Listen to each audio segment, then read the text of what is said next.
और किसी भी स्थिति में आप ये सोचें कि यूपीएसआई का जो पेपर आता है वो सीजीएल स्तर से नीचे का आता है, तो ये तो दिमाग से हटा दो। क्वेश्चन का स्तर वही रहता है, अंतर बस वो फिजिकल डालता है बाद में जाकर कि किसी के नंबर ज्यादा भी थे लेकिन फिजिकल क्वालिफाई नहीं कर पाए तो कम नंबर वालों का चयन हो गया, लेकिन लगभग सेम स्तर का पेपर देखने को मिलता है।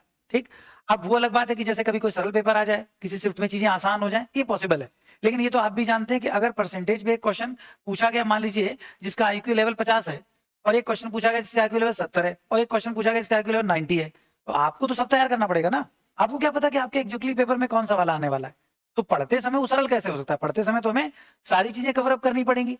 तो इस तरह से इन बातों को ध्यान रखते हुए हम कंटेंट में डूबने का प्रयास करें, मतलब अपने आप को झोंकने का।